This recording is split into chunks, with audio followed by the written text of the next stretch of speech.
Students, today we'll see angular velocity ratio theorem, uh, and this theorem will be useful for us to calculate the angular velocities of the various links. So let's start. Uh, Let me take one four-bar mechanism.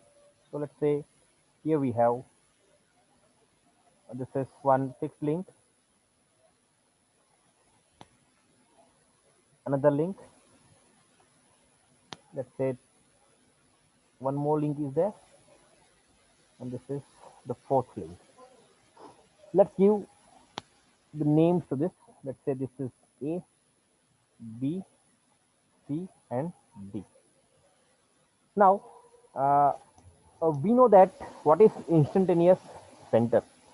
Instantaneous center means what? Suppose in a plane, let's say a particular rigid body or mechanism is subjected to combination of motion, linear or rotational, we'll assume that that particular motion of that mechanism is pure rotational motion about some virtual center, and that virtual center is known as instantaneous center that we have seen in the previous session. So now let's say this is four bar mechanism.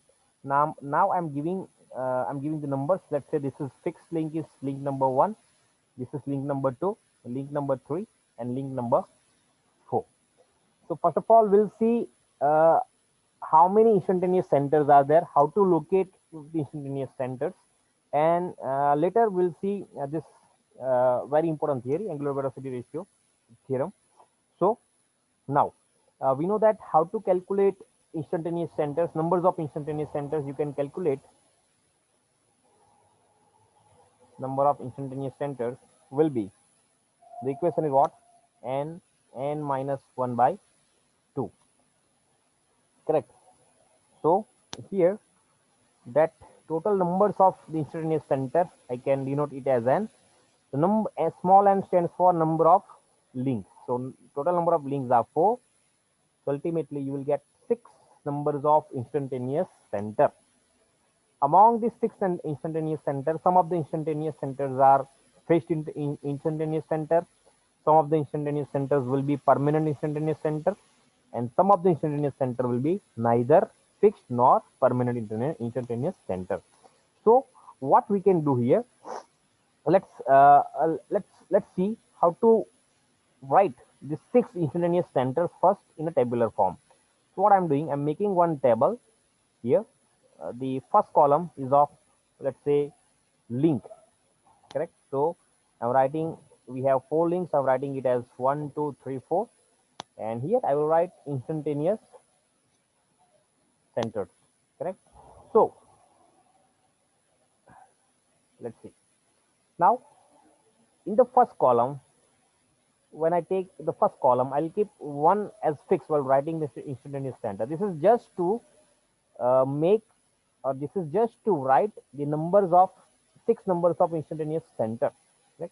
So in the first column, suppose I want to write the instantaneous center, I will start with number one always. So I1, I will keep one as fixed always.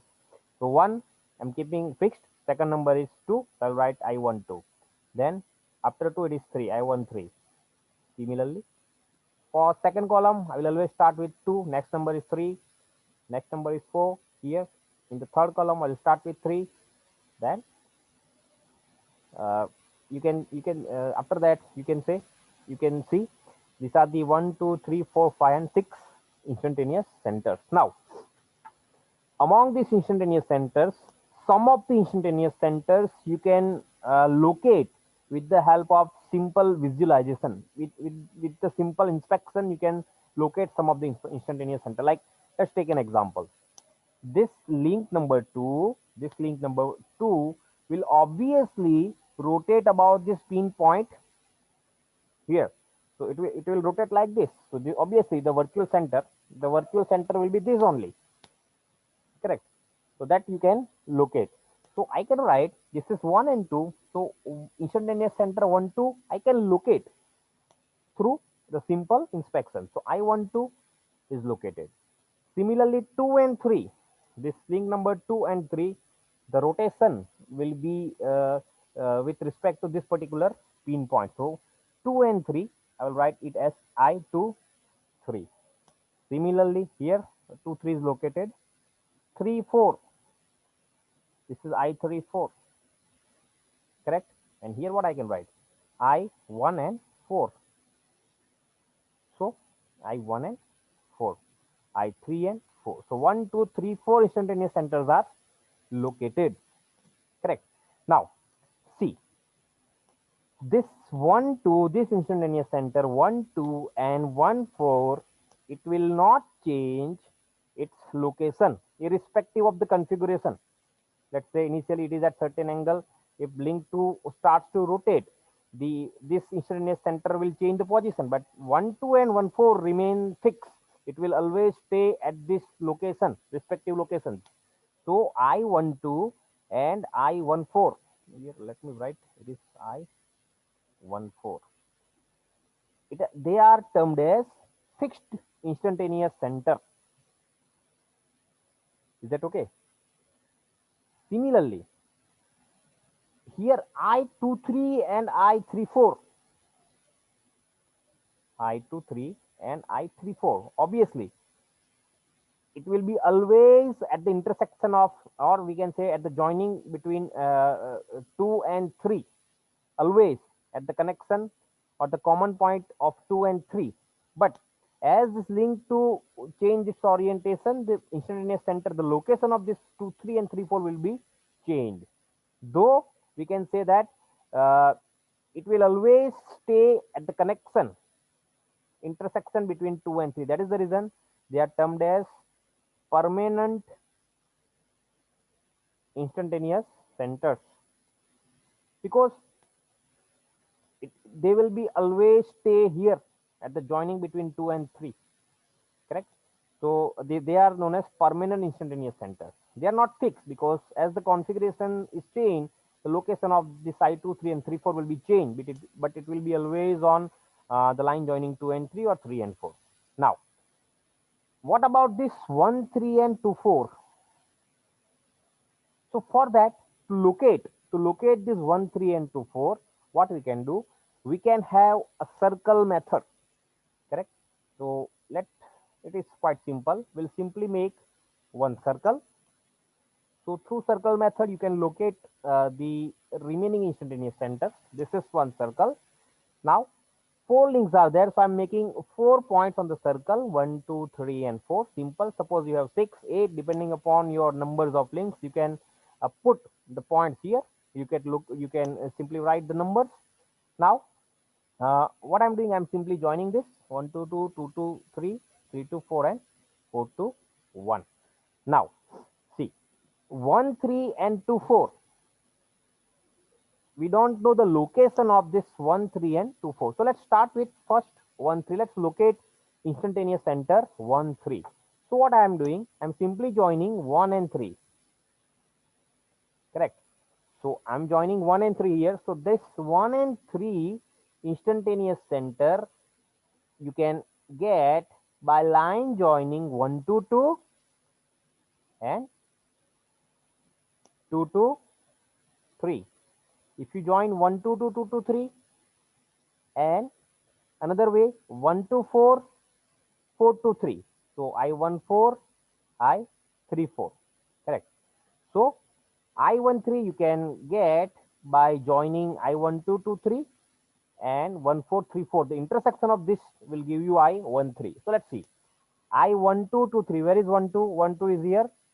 Where is 2 3? 2 3 is here. So we'll simply join these two instantaneous centers. You will get a line like this. Correct. Then 1 4 3 4. Where is 1 4? 1 4 is here. 3 4 is here.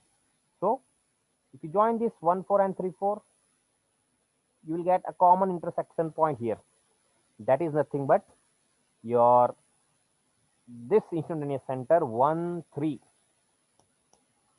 I1 3. Is it okay? Now, next is 2 4. Let's locate the last instantaneous center 2 4. For 2 4 again, what I can do? Simple. I will join point 2 and point 4. Now you can have this by joining, by extending 2 to 4 is here, 1 to 2 and 1 to 1 4. So I12 I14, then under is 2 3 3 4, correct. So 1 2 and 1 4, 1 2 is here, where is 1 4, 1 4 is here. So simply you need to join this and you need to extend this, so it will go like this, correct. Then next is 2 3 3 4, 2 3 is here, 3 4 is here. So what you need to do, you just have to extend this. You will get the common point somewhere here, intersection point somewhere here, and that is nothing but your instantaneous center 2 4. This is your 2 4, this one, instantaneous center 2 4.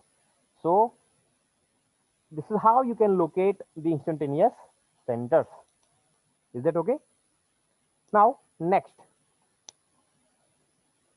let's use angular velocity ratio theorem, because we have located all the instantaneous center. One more thing I want to add, this I13 instantaneous center 1 3 and 2 4, they are neither fixed nor permanent, because depending upon the configuration of the mechanism, the location of this the center will be different, correct, at the different orientation or at the different configuration, correct. So this is the reason they are termed as neither permanent nor fixed instantaneous centers. Okay, so now after locating all the instantaneous centers and after classifying all the instantaneous centers, now let's derive the very important theorem, that is angular velocity ratio theorem.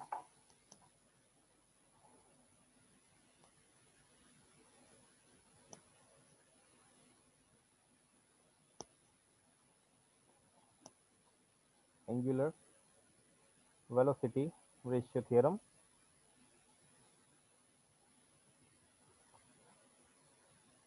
Now, for that, let's start. Suppose this particular link number 2, it is having certain angular velocity in the clockwise direction. Correct.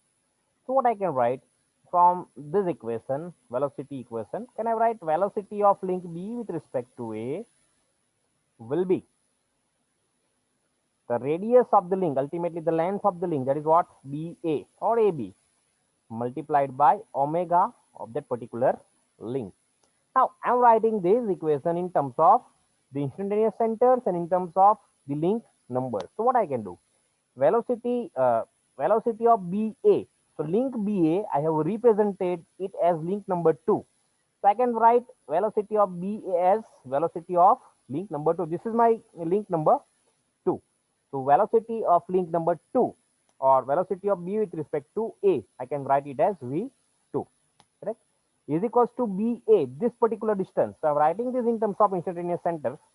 So from here to here, I can have the distance between I12 and I23.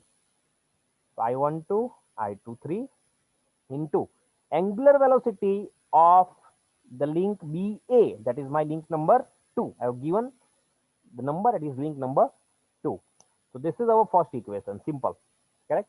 And we all know that the velocity of this link B with respect to A will be obviously perpendicular to this link AB, correct.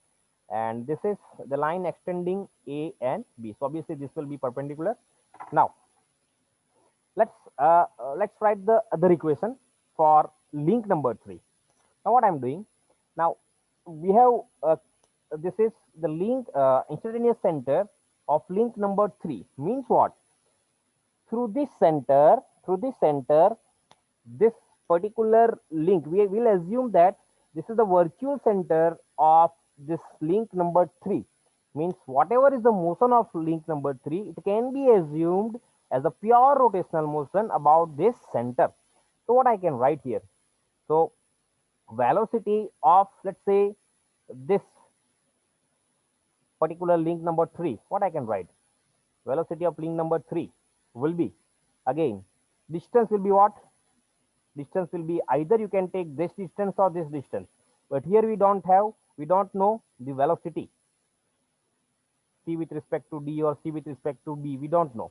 So we are knowing only this velocity, velocity of b with respect to a, that is perpendicular to this distance, ultimately this particular length. Correct? This is perpendicular, same line I am extending.